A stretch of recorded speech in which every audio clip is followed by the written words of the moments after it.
Fuminori wasn't going home, as became obvious when he boarded a train heading in the opposite direction. Koji's next guess was that he was going to see his doctor at the T University Hospital, but Fuminori rode straight through the closest station. どこに向かってる? At first, Koji felt ashamed for tailing his friend like this, but his conscience fell silent as Fuminori's actions grew more mysterious. The stranger it gets, the closer Koji feels to discovering the truth behind Fuminori's sudden transformation. Any knowledge would be welcome, no matter how slight. Even Koji is beginning to think that there must be more behind Fuminori's change than the accident alone. He wants a more satisfying answer, one that will help him decide whether Fuminori can still be trusted. He definitely can't be trusted. Fuminori gets off at a small station in a nondescript suburb of Tokyo. Koji follows, trying not to lose sight of him amid the allure of disembarking passengers. The area is quite desolate, with only a small bookstore, a convenience store, and a market in front of the train station. It's easy for Koji to keep Fuminori in view. What does that say? Is it no Fuji station? It's a bit blurry.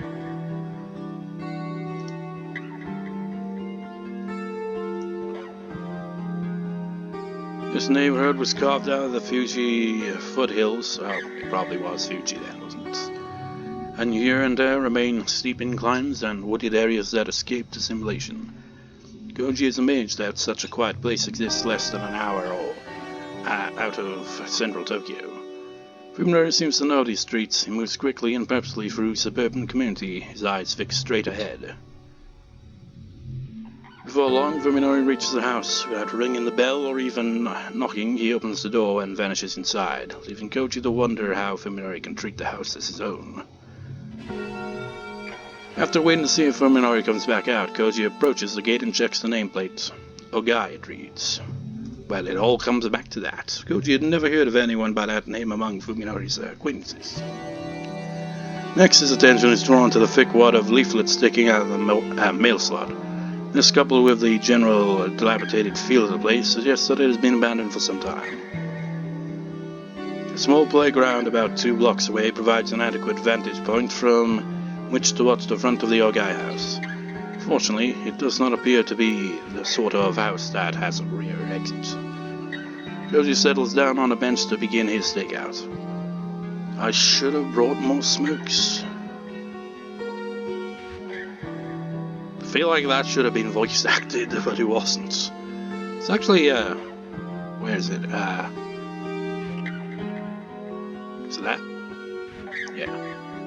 Yeah, that wasn't voice acted, obviously, otherwise we would have heard it. 1 hour passes and then another, but there remains no sign of movement around the Ogai residence. Soon twilight settles upon the neighborhood. You know what this reminds me of a bit? I mean, it was one of the other options to Let's Play, you know, the Karno Shoujo series. I mean, I already mentioned Katagura, which is the first one in that series. But it reminds me of a scene in Karno Shoujo, kind of late on, when it's like investigating the connection for these murders, and they go to this kind of dilapidated kind of mansion. Kind of reminds me of that.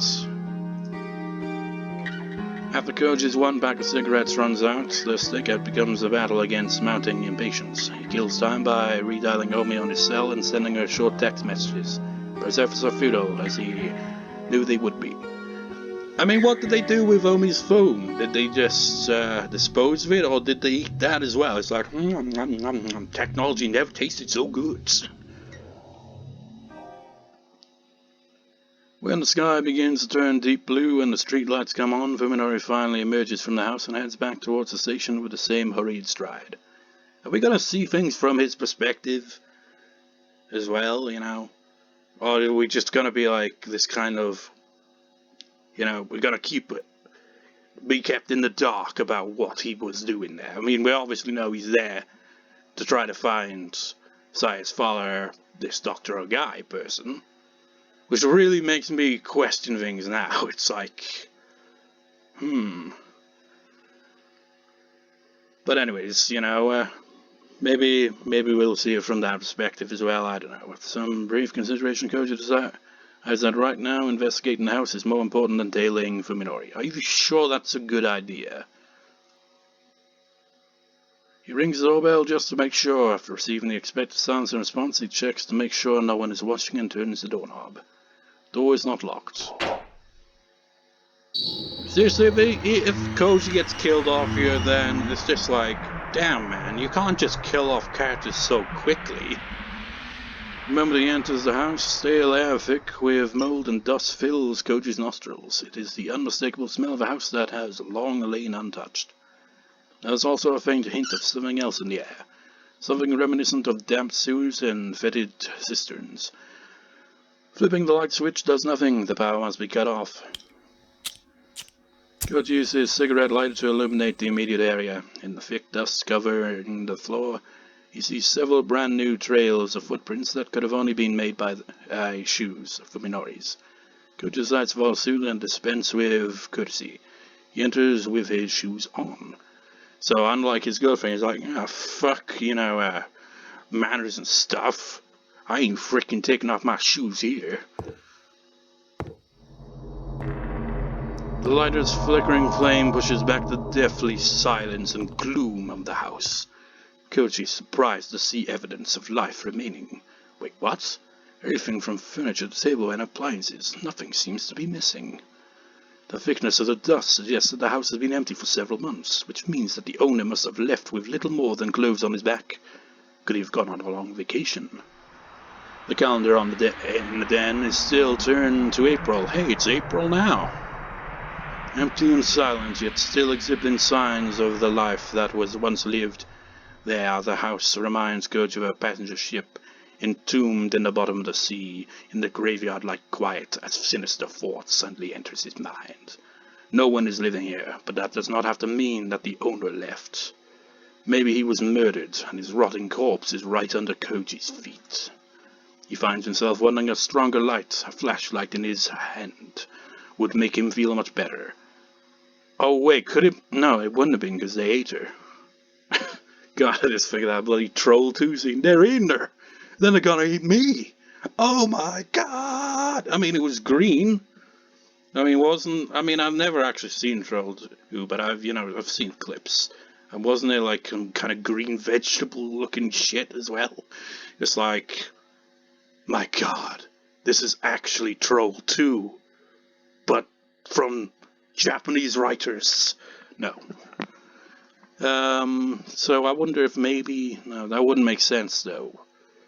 Could you imagine that he's like, oh, can you, store the rest of this away back at my dad's house? That would make no sense.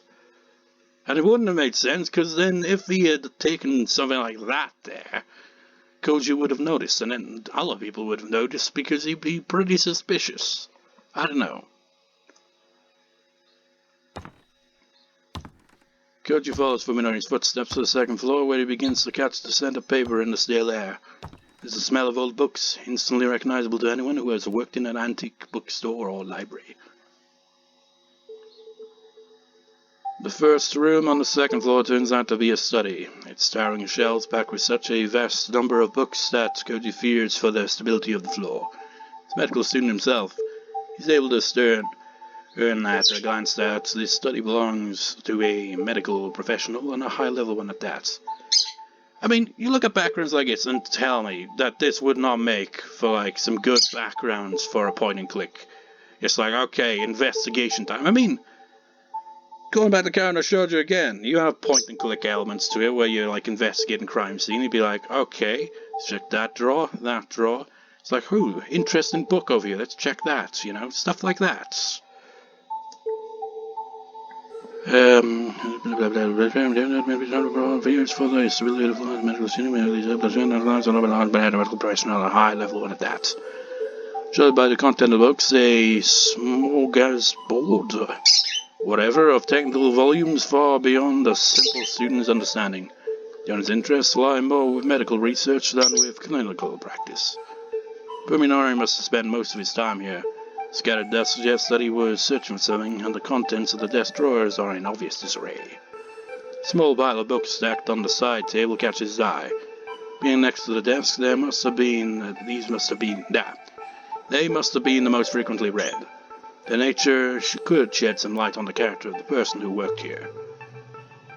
It really feels like it should go into a point and click right here, but it's not going to, is it? Koji frowns as he examines the free books. These aren't scientific texts like the rest, but old, leather-bound Western tomes like the sort you would find in a rare bookstore. Titles are meaningless to him. Words I can't pronounce. Appears to concern semiotics, but Ars Magna et Ultima is some kind of treatise on divination. And then there's the Voynich manuscript, which looks like some sort of picture book. When he pages through it, he finds the text utterly incomprehensible. Maybe it's some kind of cipher, or maybe it's just in a language that isn't Japanese. Who knows? Is he gonna come across the Necronomicon at this point? I mean, it is H.P. Lovecraft-inspired kind of, theme of horror here. Whatever they are, they clearly have nothing to do with medicine, refuting Koji's earlier guess that this Ogai was a doctor. Looking down, Koji suddenly notices the glint of something black and metallic underneath the chair. A poker-sized flashlight, quite out of place among all these dusty books. Fuminori must have brought it in. With relief, Koji exchanges his lighter for the flashlight. Its tiny body emits a powerful white beam that casts away the darkness. His courage restored, he decides to explore the rest of the house. Koji notices something strange, something that was not visible in the lighter's weak flame. The slime. Dark, oily stains are everywhere. The stains are especially thick around the doorknobs and stair banisters, like someone grasped them with hands wrapped in greasy cloth. Looking closer, he sees places where slime was splashed low on the walls, almost as if a wet mop was run violently across the floor. Could Ogai have made these marks? If so, how? Koji began to feel sick as he imagined a man shambling through the house with slime dripping from his body. What if it was your body, though? Finding the bedroom next to the study, Koji checks the closet on a hunch. Hopefully, he makes it out of this alive, because, I don't know why Saya would, be there. She'd be at Fuminori's place, surely. In the bedroom next to the study, Koji checks the closet on a hunch. She has 2 empty suitcases, not what one would leave behind when going on a long vacation. A sudden chill runs through him. Whoever was living here is still somewhere inside the house. I'm starting to wonder about this Ogai guy. Suppressing the urge to flee, Koji goes back downstairs to check the first floor. If he finds a corpse, he'll have to call the police right away. He might get away with trespassing if he reports it first, but if they find the body later, it'll be awfully hard to explain his fingerprints all over the house. The flashlight reveals the den to be covered in even more slime than the rest of the house. The sofa looks as though it was dredged from bottom of a swamp. The bottom swamp. Was it Onigafuchi? Was that? Yeah, that was the name of the swamp in Higurashi, wasn't it? Onigafuchi? I think. Maybe. In the kitchen, Koji takes one look at the sink and decides not to get any closer. He doesn't want any more fuel for his imagination. That's H.P. Lovecraft in a nutshell. It's like, You know how it's like show, don't tell? This, it's tell, don't show. It's like, you don't want to show too much of it, because that kind of like, takes away from what your imagination could do to fill in the blanks of what it looks like. He reaches the door to the bathroom. Common sense from TV dramas flashes through his head. A body with slit wrists floating in a bathtub full of water. And wasn't there a movie where a hitman disposed of his bodies in a bathtub filled with lye? Koji braces himself for the worst and opens the door slowly, then shines his light into the ceramic bathtub that appears from the darkness like a white ghost.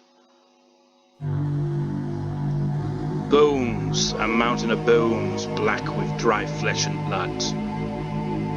Well, I can't imagine it's Ogai, but I'm kind of starting to suspect, because, it wouldn't make sense, because she's asking Fuminori to search for her father, and she's been searching for him. But, part of me is wondering if maybe Saya actually killed Ogai and didn't realize it. I don't know, but probably not what happened. I don't know what happened to this Ogai guy, and don't answer in the comments what happened to him, because that'd be a spoiler. But this is obviously, from when she lived there, This was her previous den.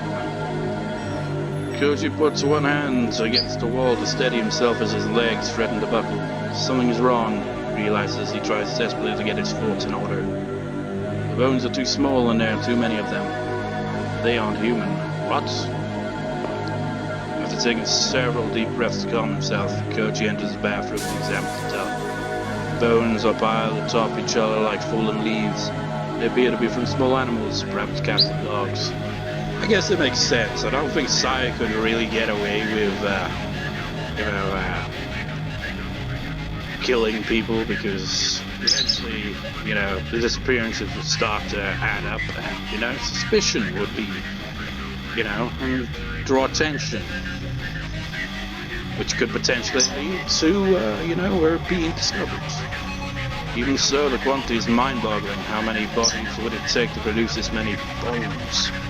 Bones have all been separated from one another, so it doesn't look like bodies were just thrown in the tub and left to rot. Each bone is covered with deep grooves, marks left by teeth biting through flesh. Koji, his sanity won't let him consider the possibility that a human could have done this. The owner of this house must have kept some sort of carnivorous animal as a pet, giving it the bones to small animals to eat and disposing of the remains in the bathtub. But why not dispose of the leftovers properly? They could have just been thrown out with the garbage, or was there something keeping him from leaving the house? The relief Koji felt when he realized that the bones weren't human is once again under attack. In the first place, what the hell is Fuminori doing here? Oh shit. Koji whirls around, his lights revealing Fuminori's expressionless face. But if he just sees them all as massive blobs and all that, how would he be able to recognize him? Well, so are you. Koji replies, barely managing to speak over the pounding of his heart. Fuminori pushes past Koji and looks into the bathtub. He doesn't even flinch at the sight of the bones. 僕はこの家の人と知り合いなんだ。頼まれて探し物をしに来ただけさ。知り合いって、いつから？一体何者なんだ？ Koji doesn't want to believe that the old, friendly Fuminori could have had contact with the denizens of this house. Another thing that I feel kind of could have, added to the story is if we have like a flashback of sorts before the accident to see how Fuminori was prior to the accident, so we can get like a contrast in how different his personality has become. But I don't いずれお前にも紹介するよ。僕の恩人とも言える人だから。Turning to leave without even a glance at Koji. Well, that would not be a good idea, would it? Oi, Fuminori! Koji runs out of Fuminori. His heart is finally beating normally again. お前まさか近頃様子がおかしいのはその知り合いっていうやつのせいなんじゃ。Standing in the entrance, Fuminori glares coldly at Koji over his shoulder. Yet a lack of emotion in his eyes gives Koji pause. 僕の後をつけてきたんだね、Koji。Koji swallows. What can he say? そういうのは迷惑だ。二度とやらないでもらいたい。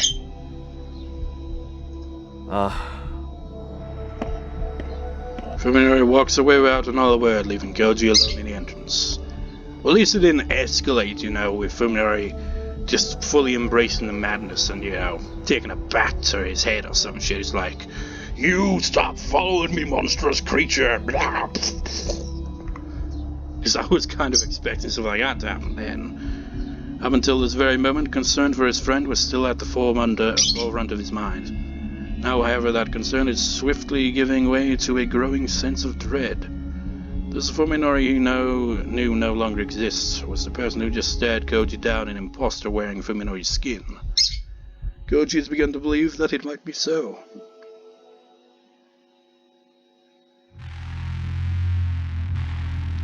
What a nuisance. Why does he insist on interviewing? If he only spoke with me to exchange pleasantries, even I could bear it. And now he's sticking his nose into my business just to satisfy his curiosity. Koji is a perfect example of someone who thinks that it's always good to take an interest in other people's affairs. Well, he thinks that he's doing me a favor by prying into my life. He couldn't be more wrong. If he keeps this up, I might have to find some way to deal with him. As I said, I have to keep my search for Dr. Ogai a secret. Koji could ruin everything. I didn't have time to fully investigate the Ogai residence today. At this rate, it will probably take several days just to go through the study. So I didn't believe that I'd find anything to help with the search, but I think there's still a lot to explore. Who knows what I'll discover? The problem is Koji. He knows about the house now, but he makes things difficult.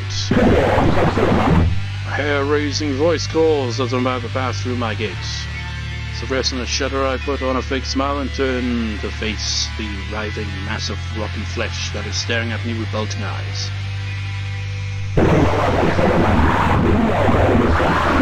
It is weird though, because now we've seen that, I mean, we didn't really see what Saya actually looks like, but when we heard Saya obviously greeting Fuminori, welcoming back home, but it was actually Omi that showed up, it was heard in this kind of way, and it was like slime and shit and monstrous and all that.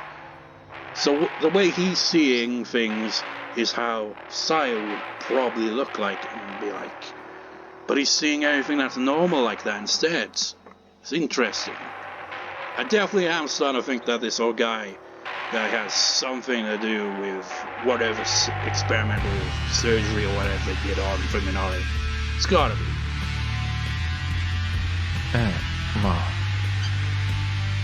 Of course, this is my next door neighbor, Suzumi.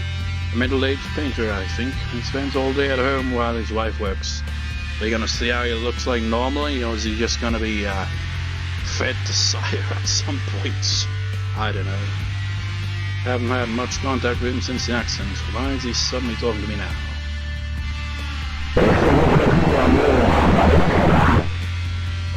はい。おかげさまで。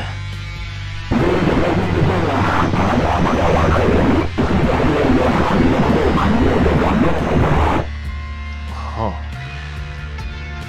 What is this? Did he stop me just to deliver a lecture?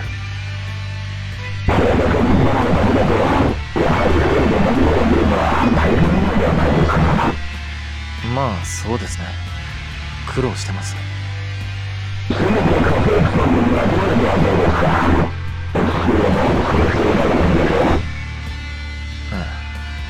でもまだ学生の身ですし、It would be a 例え bad の限り idea. があるんで。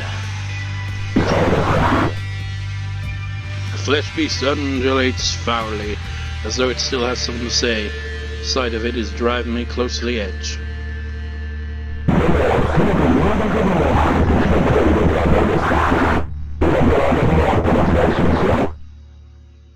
あ、いえ、お構いなく。一人でもなんとかなりますから。You know, much like in the previous record session where I had this mental image in my mind of Fuminori, you know, being driven back to his house after he'd left off the first time, and how ridiculous that sight would be. Just picture this tending to a garden. That would be quite a sight. Well, I get it. He's worried that the sightliness of my house might diminish the image of his own. Damn snob. Damn blob, snob, more like it. So I flash a token smile and retreat behind the safety of my gate. I can feel Suzumi's eyes boring into my back all the way to the front door. I want everyone to stay out of my life. I just want to live together with Saya, alone where no one will ever bother us. Well, go live in a cave somewhere then. Oh, this is how he looks then. Suzumi Yosuke sighs in annoyance as he watches the neighbor boy retreat into his house. What's with his attitude? Even while talking, he kept his eyes averted, as if to avoid looking at something repulsive. Has he always been such an unpleasant young man? No, of course not. When his parents were still alive, he had been a normal youth, a little shy, but sensitive and caring. That's the thing, man. They keep, like, you know, talking about how he used to be, but it would be nice if they showed in a flashback how he actually was, so we could see how he looked before he became cold, distant, and completely batshit insane. Must be the stress of his sad situation. If it continues to build, he might start to develop serious mental problems. I think he's past that point. Was it too late already? Yosuke wonders as he gazes warily at the Sagisaka yard. Although it's beyond anything you could possibly imagine. Even during dinner, Yosuke can't shake the neighboring house from his mind. He has a family, man. You know what? If this ends up like escalating and Saya eats all of them, that's gonna be fucked up. どうしたのあなた。難しそうな顔して。Isn't that the same voice actress for Omi? It sounds like her. 今日ね、隣の家の息子に会ったよ。お隣のって、ふみのりお兄ちゃん？ああ、庭のこと一言言っておいた。Well, to him, it probably just looks like, flesh, gore and whatnot. そうよね。せめてあの匂いだけはどうにかしてもらいたいわよね。That's definitely Omi's voice actress, isn't it? Maybe they killed off Omi and the voice actress for her was like, yeah, that's it. It's like, oh, yeah, that is... Didn't really get much lines. You know why you can voice act this other character as well? The stink coming from the Sagasaga house grows worse each day, and the Suzumi family is at its wit's end. あの草むらの中に死んだ猫でもいるんじゃないかしら。でも住んでいて気づかないのかしらね、あの匂いに。Much worse than that. まさかとは思うが、生ゴミをそのまま庭に捨てているんじゃあるまいな。そんな、いくらなんでもそこまで。いや、今の様子だとやりかねん。一日中ずっと雨戸を閉め切って何をやってるのかもわからない。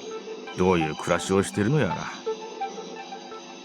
お兄ちゃん、頭おかしくなっちゃったのかな。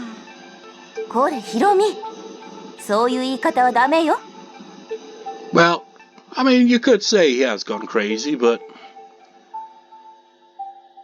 it's like he's not really fully like he understands that the world around him looks like absolute hell, but at the same time he's not really questioning it enough and not really, seeking help for it, so it's just, yeah, he's in denial. He's like, no, it's not me that's crazy, it's the world is crazy. Fuck the world, I'm just gonna stay with Sire. That's all I need.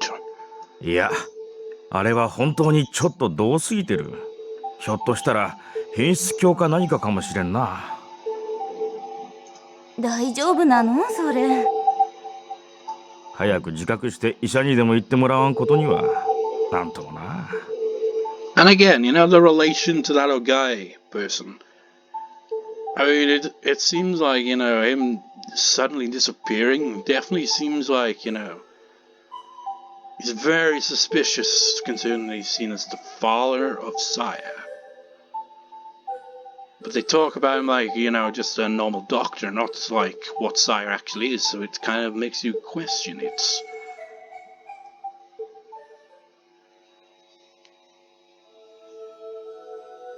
Starting to wonder what Sire actually is. Seconds crawl by, each tick of the clock compounding my agony. When I returned from the Ogai residence, I was greeted by a silent, empty house. Sire had vanished without leaving any clue as to her whereabouts. Well, that's not good. It isn't rare for her to go for walks at night, so I've often gone with her. Wherever such outings always take place in the middle of the night when no one is around and never lasts for more than 2 hours. Right now it's 5 in the morning, soon the sky will begin to show the first light of dawn. Even if she left right before I returned, she'd still be gone for almost half a day. I can't sleep, I can only wait in anguish. I tried to distract myself by painting more rooms, but I couldn't concentrate on the work. If I had known this would happen, I would have left the Ogai house sooner. I wish I hadn't wasted time on Koji. If Sai doesn't return, it's what makes me want to tear out my hair. After its long absence, the terror of true loneliness is too much to bear. Last the cowbell chimes and Sai's long-awaited rings out from the bottom of the stairs. As I jump out of my bed in relief, all the stress that has built up through the night is released. A wave that threatens to sweep me off my feet. 疲れた。やっぱり往復すると遠いな。Sire sighs as she climbs the stairs. さや、一体どこに？ My question trails off as I notice the thick bundles of paper that she's carrying under her arms. それはふみのりのカルテとか手術の記録。今日は古巣の病院に行ってきたの。Saya drops her bundles on the floor, sending paper flying everywhere. Then pulls her favorite cushion over and claps into it, stretching luxuriously. こんな夜中に T 台から歩いて戻ってきたのか。ごめんね。本当はもっと早く帰れると思ってたんだけど、調べ出したらキリがなくて。She said, skillfully gathering the scattered papers together. 結局全部持ち出してきちゃった。ああ、重かった。Maybe it's just exhaustion, but I'm not understanding a word Saya is saying. だからそんなもの持ってきてどうするつもりなんだ。どうするって、もちろん調べるのよ。うちで時間かけてじっくり。She replies, holding one MRI photographed after another up to the light. At first, I think she's just playing around. The occasional mutters of, 何やってんだか。あ、これは要チェックかな。あとは、そうなんだ。なんだかな。and the like as she separates photos into a growing pile beside her made me think that this might not be a joke after all. 君わかるのか、こういうの。パパにいろいろと教わったから。なるほどね。He flashes me a grin, then returns to the papers. これじゃあいつまで経っても直せないよね。Yeah, your brain's all kind of fucked up, Fuminori. 直せないのか。人間のお医者さんじゃね。Oh. I can't tell if she's being serious. 私でもまだちょっと難しいかな。いろいろと試してからでないと。She says offhandedly, even as her hands continue to shuffle the papers. I mean, she's basically just kind of casually being like, you know, I'll buy a human doctor. It's like, even for me, you know, implying she's not human. But I imagine that's just, you know, going to completely over Fuminori's head, and he's not even going to be like, hey, wait a minute, what did you just say? Watching more closely, I realized that her eyes are scanning each page rapidly, so rapidly, in fact, that I was unable to notice it at first. Could I actually be reading my charts? なあさや。She answers coolly, looking up from the charts. 今日はもう疲れたし、寝ないか。ふみのりがそうしたいならそうする。So I replies with a grin. So I toss aside the paper she was sorting, then leaps on me and begins to tear off my clothes. Wait, what? おい。ねえ、寝る前に一回だけ。But ね、いいでしょ？ no. まあさや、こう毎日続けてちゃ体に毒じゃないのか。And you know, now that we know that Saya is not who she appears to be, or even what she appears to be really, it makes you kind of wonder, it's like, ふみのり、どこか具合が悪いの？いや、僕は別に。ちゃんと大人の体になってるし、平気なんだけど。でもさやはまだ。平気だよ。She laughs playfully as she pushed me onto the bed. The familiar sweet sensation of her weight and skin ran me up. 平気なわけないだろ。今まで否認もしてないってのに。ふみのりはさ、さやに子供産ませるの嫌？ She whispers, staring straight into my eyes. How can I respond to that? 嫌も何も。さやみたいに小さい体じゃ無理だって。母体の負担ってのは大変なんだぞ。That's not how she actually looks, though, man. Which really makes this scene come into question of like, can you imagine someone walking in on that? ふみのりが心配してることって割と的外れなんだけど。Saya seems unsure how to reply, but not because she doesn't understand what I said. Rather, the bemused look on her face makes it seem as though I'm the one not getting it. でもそれってふみのりがさやのことを大事に思ってくれてるからなんだよね。それはそれで嬉しい。 She says suddenly, her smile glowing with innocence. There's no innocence in that smile. By the time I break the spell of her angelic smile, Saya's undone my belt and has removed my pants. なあおい、だからさや、 Oi, Sire, no, you can't do this. You can't have this on YouTube. 大丈夫。じゃあ今夜はふみのりが心配しないような方法でしてあげる。 She says teasingly. So there's where the censorship comes in. It's like, thank fuck, because that makes life easier for me. It's just having the edits. As she finishes, she looks up at me, smiles like she just pulled the greatest prank of her life. これだったらふみのりだって心配ないでしょ。 It's like, haha, the biggest prank of her life is, hey Fuminari, you just had sex with something that isn't what you think it is.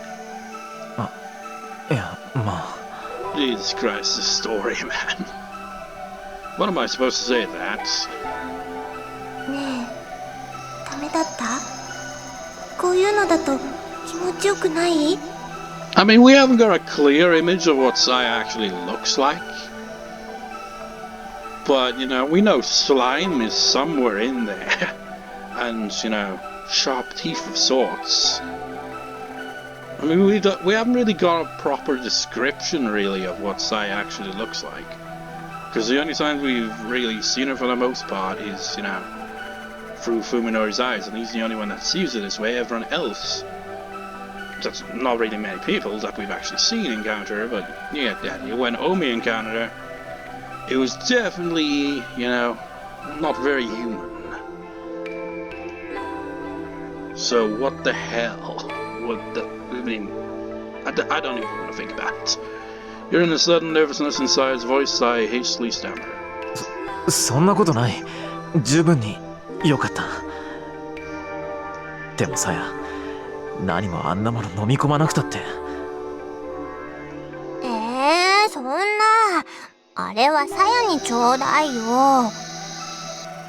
Suddenly distraught, Sai clings to me like a child who's just had her candy stolen. ふみのりのは一滴だって残さずに欲しい。さやの中に出してほしいの。中にって。So if Sai really does want to bear my child, I'm not averse to the idea. I still think it might be too early, of course.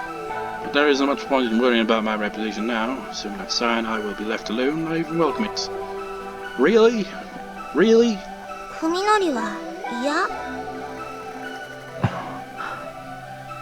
She gazes up at me pleadingly. How can I resist? 嫌なんかじゃないさ。さやさえそれでいいのなら、僕だって。Saya smiles with relief and burrows contentedly into my chest. ふみのり大好き。 She purrs softly. With her body draped over mine, I become even more aware of how light and delicate she is. Can this tiny girl and I really live as husband and wife? I feel a pang of self-loathing at the question. How can I still be afraid after all that's happened?